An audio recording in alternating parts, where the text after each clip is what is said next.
இதை பற்றி பார்க்க போகிறோன்னா ஒரு போயம் தான் பார்க்க போகிறோம். அப்படியே டைட்டில் என்னன்னா to the world's critic who doesn't find me identifiable Indian. வந்து யார் எழுதியிருக்காங்கன்னா அருந்ததி சுப்ரமணியம். அபவுட் ஆத்தர் பார்க்கலாம். இவங்க வந்து எப்போ பிறந்திருக்காங்கன்னா 1973 பாம்பேயில் வந்து பிறந்திருக்காங்க. இவங்க வந்து ஒரு இந்தியன் போயட். இவங்களுடைய ஒர்க்கெல்லாம் வந்து எதை பேஸ் பண்ணியிருக்கோன்னா கல்ச்சர் அண்ட் ஸ்பிரிச்சுவாலிட்டியை வந்து பேஸ் பண்ணியிருக்கோம். அண்ட் சாகித்ய அகாடமி அவார்டுமே வந்து வான் பண்ணியிருக்காங்க. இந்த போயமை பற்றி பார்த்தோன்னா இதை வந்து ஒரு கிரிட்டிக்கு வந்து ரிப்ளை கொடுக்குறது மாதிரி ஆத்தர் வந்து இந்த போயமை வந்து எழுதியிருக்காங்க. ஒரு கிரிட்டிக் வந்து நம்மளுடைய போயட்டை பற்றி சொன்னதை வந்து அந்த கிரிட்டிக்கு வந்து ரிப்ளை பண்ணுறது மாதிரி எழுதியிருக்காங்க. ஸோ எந்த கிரிட்டிக் அப்படின்னு எந்த ஒரு இன்ஃபர்மேஷனையும் கொடுக்கல. ஜஸ்ட்டு வந்து ஒரு கிரிட்டிக்கு வந்து ரிப்ளை பண்ணுறது மாதிரி வந்து சொல்லியிருக்காங்க. ஓகே, வாங்க சம்மரி பார்க்கலாம். ஃபர்ஸ்ட் ஸ்டான்ஸால் வந்து என்ன சொல்கிறாங்க அப்படின்னா, நீங்கள் எல்லாம் என்ன நினச்சிக்கிட்டு இருக்கிறீங்க அப்படின்னா என்னை பற்றி உங்களுக்கு வந்து எல்லாமே தெரியும் அப்படின்னு நினைக்கிறீங்க. பட் உங்களுக்கு வந்து என்ன வந்து இந்த இங்கிலீஷ் லிட்ரேச்சர் வழியாக தான் உங்களுக்கு வந்து என்ன தெரியும், வேறு எதுவுமே என்னை பற்றி உங்களுக்கு தெரியாது. அண்ட் இந்த இங்கிலீஷ் லிட்ரேச்சருமே நீங்கள் வந்து உங்களுக்கு நிறைய தெரியும். ஸோ உங்களுக்கு என்ன தெரிஞ்சது வந்து இந்த லிட்ரேச்சர் வழியாக தான் என்ன வந்து உங்களுக்கு தெரிஞ்சிருக்கு. நீங்கள் வந்து அதுவும் லிட்ரேச்சர் வழியே உங்களுக்கு தெரிஞ்சதில்லை என்ன வந்து நிறையவே தெரியும் அப்படின்னு வந்து நீங்கள் வந்து திங்க் பண்ணிக்கிட்டு இருக்கிறீங்க. அப்படி நீங்கள் உங்களை பிலீவ் பண்ணுறீங்க அப்படின்னு ஃபஸ்ட்டு சொல்கிறாரு. நெக்ஸ்ட்டு வந்து அவருடைய கல்ச்சரை வந்து தெரியும், அவருக்கு ஃபேமிலியை பற்றி தெரியும், அவருடைய டோட்டலாக அவரை பற்றி தெரியும் அப்படின்னு வந்து நினச்சிடுறாரு. ஆத்தர் வந்து அந்த கிரிட்டிக்கு வந்து ரிப்ளை கொடுக்குறாரு. அப்புறமா போயட்டுடைய கண்ட்ரி வந்து டெலிவிஷனில் எல்லாம் வரும் அப்படின்னு சொல்கிறாரு. ஸோ போயட்டுடைய கண்ட்ரி எது நம்ம அதர் டீட்டெயில்ஸ் பார்த்த டைம்லேயே பார்த்தோம். அவர் வந்து ஒரு இந்தியன் பார்ன் அப்படின்னு சொல்லிட்டு பார்த்தோம். ஸோ அவருடைய கண்ட்ரி வந்து டெலிவிஷனில் எல்லாம் டிஸ்பிளே ஆகுதுன்னு சொல்கிறாரு. செகண்ட் ஸ்டான்ஸால் வந்து என்ன சொல்கிறாரு அப்படின்னா கிரிட்டிக் கிட்ட சொல்கிறாரு, நீங்கள் வந்து என்னுடைய ஃபேண்டஸியை வந்து கிராக் பண்ணிட்டீங்க அப்படின்னு வந்து நினைக்கிறீங்க. பட் அது வந்து கிராக் ஆகவே இல்லை. அண்ட் நான் வந்து என்னுடைய கல்ச்சரை வந்து ஃபாலோ பண்ணுறேன். பட் உங்களால் வந்து என்ன செய்ய முடியாது, என்னுடைய கல்ச்சரை வந்து ஃபாலோ பண்ண முடியாது. என்னுடைய கண்ட்ரிக்கு வந்து ஒரு கல்ச்சர் கிடையாது, நிறைய கல்ச்சர் இருக்குது. அண்ட் அது மட்டும் இல்லை, நான் வந்து ஒரு பொயட்டாக நிறைய கல்ச்சரவே நான் வந்து ஃபாலோ பண்ணுறேன்.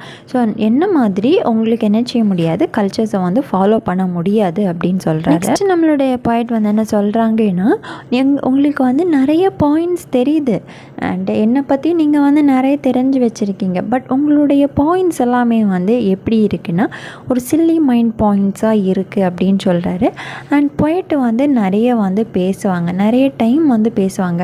ஸோ அவங்க நிறைய டைம் வந்து பேசுகிற டைமில் அவங்க வந்து ஸ்டாம்பிள் ஆகுறாங்க. ஒரு கண்டினியூஸாக அவங்களால வந்து பேச முடியலை. ஜஸ்ட் வந்து நம்மவுமே வந்து பேசுகிற டைமில் நமக்கு டங் ஸ்லிப் ஆகும் இல்லையா. ஸோ அதே மாதிரி வந்து ஆதருக்கும் என்ன ஆகுது, ஸ்டாம்பிள் ஆகிறாரு, அவருக்கு வந்து டங் ஸ்லிப் ஆகுது. போய்ட்டு வந்து என்ன சொல்கிறார் அப்படின்னா, நீங்கள் வந்து லாங்குவேஜ் ஒரு பிஸ்னஸ் அப்படின்னு வந்து திங்க் பண்ணிங்கன்னாலும் எனக்கு எந்த ஒரு ப்ராப்ளமே இல்லை. எனக்கு வந்து எவ்வளோத்துக்கு தேவையோ அவ்வளோ லாங்குவேஜ் என்ன செய்யும் எனக்கு தெரியும்.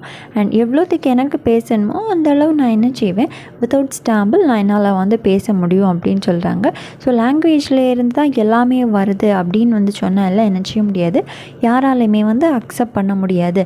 ஸோ நமக்கு வந்து லாங்குவேஜ் வந்து எவ்வளோ வேணுமோ, நம்ம மைண்டுக்கு எவ்வளோ வேணுமோ அவ்வளோ என்ன செஞ்சுக்கலாம், we can learn and we can keep it with us அப்படின்னு சொல்கிறாங்க.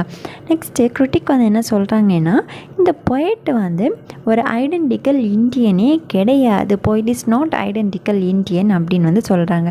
அதுக்கு நம்மளுடைய பொயட் வந்து என்ன சொல்கிறாங்கன்னா, பொயட் சொல்கிறாங்க have I say Brihat தாரண்யக், have ஐ சே வாழைப்பழம். ஸோ அவர் வந்து அவருக்கு லாங்குவேஜில் என்ன செய்வாராமா, பொயட் வந்து சொல்லுவாராம். அதை வந்து மெஷர் பண்ணுறவங்க வந்து அவங்களுடைய லாங்குவேஜ் த்ரூ வந்து பாஸ்ட்ராலஜி எனர்ஜியெல்லாம் மெஷர் பண்ணிக்கலாம் அப்படின்னு வந்து சொல்கிறாங்க. நெக்ஸ்ட் ஸ்டான்ஸால் என்ன சொல்கிறாங்கன்னா, பொயட் வந்து என்ன சொல்கிறாங்கன்னா, நீங்கள் வேணும் எனக்கு நான் பேசுகிறது என்னுடைய லாங்குவேஜ் எல்லாம் என்ன வச்சு நீங்கள் வந்து மார்க் போடுங்க, இல்லை உங்களுக்கு ரிமார்க் போடணுன்னா ரிமார்க் போடுங்க, நோ ப்ராப்ளம் ஃபார் மீ, நீங்கள் என்ன பண்ணாலும் எனக்கு என்ன இல்லை, எந்த ஒரு பிரச்சனையுமே கிடையாது அப்படின்னு சொல்கிறாரு. அண்ட் அவங்க வந்து ஸ்டாண்டர்ட் ஆல்ஃபபெட் தான் யூஸ் பண்ணுறாங்க. பட் அதுக்கு கூட வேணும்னா அது வந்து டேஞ்சரஸ் ஆல்ஃபபெட்டுன்னு சொல்லலாம், அதில் எந்த ஒரு பிரச்சனையும் இல்லை. அண்ட் எங்களுடைய ஸ்கின் கலர் இந்தியன், அப்படி அவங்களுடைய ஸ்கின் கலர் வந்து என்னது ப்ரான்ஸ் தான். ஸோ நம்ம கலர் வந்து எல்லாருக்குமே தெரியல, வி ஆர் இந்தியன்ஸ், நம்மளுடைய ஸ்கின் கலர் வந்து ப்ரான். நெக்ஸ்ட்டு கிரிட்டிக் கிட்ட என்ன சொல்கிறாங்க அப்படின்னா, நீங்கள் வந்து என்ன வந்து எது கூட வந்து கான்சன்ட்ரேட் பண்ணுறீங்க அப்படின்னா கவு tank and turmeric good health. So என்ன நீங்கள் பண்ணாலும் எனக்கு என்ன எந்த ஒரு பிரச்சனையும் இல்லை, but only one thing you have to accept my visa.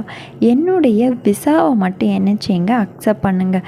So நான் வந்து இந்தியன் அப்படின்னு சொல்லிட்டு எனக்கு ப்ரூவ் பண்ண வேண்டிய தேவையும் கிடையாது. Only one thing I request you to accept my visa. ஏன் நீங்கள் வந்து என்னுடைய விசா வந்து அக்செப்ட் பண்ணுங்கள். ஏன் அப்படின்னா எனக்கு வந்து என்னுடைய பர்த் கண்ட்ரிக்கு போகணும். அவருடைய பர்த் கண்ட்ரி நம்ம நேரமே பார்த்தோம், பாம்பே இந்தியாவில் வந்து பிறந்திருக்காரு. ஸோ இப்போ அவரை வந்து இந்தியாவில் இல்லை, வேறு ஏதோ ஒரு கண்ட்ரியில் இருக்கிறாரு. ஸோ அங்கே இருந்து இங்கே வர்றதுக்காக அவருடைய விசாவை வந்து அக்செப்ட் பண்ண சொல்கிறாரு. ஸ்டார்டிங் ஆஃப் தி போயம்லேயே நம்ம பார்த்தோம், ஆத்தர் வந்து எல்லாமே வந்து கிரிட்டிக் என்ன தான் செஞ்சுருக்காங்க, எகென்ஸ்டாக தான் சொல்லியிருக்காங்க. பட் அது எதுவுமே வந்து ஆத்தர் என்ன செய்யலாம், அக்செப்ட் பண்ணுறதுக்கு சொல்லலை. ஸோ இந்த லாஸ்ட்டில் மட்டும்தான் என்ன செய்கிறாங்க, அவங்களுடைய விசாவை மட்டும் அக்செப்ட் பண்ணுறதுக்காக வந்து சொல்கிறாங்க. Because hey want to come to his birth country, அவருடைய பர்த் கண்ட்ரிக்கு வர்றதுக்காக அதை மட்டும் என்ன செய்கிறாங்க, அக்செப்ட் பண்ண சொல்கிறாங்க. ஸோ இவ்வளோ தான் இந்த போயம். இதெல்லாம் இருக்கும் புரிஞ்சிருக்கோன்னு நினைக்கிறேன். இதில் ஏதாவது டவுட்ஸ்னால் காமெண்ட் பண்ணுங்கள். லிட்டரேச்சரில் வேறு ஏதாவது வீடியோஸ் வேணாலும் காமெண்ட் பண்ணுங்கள்.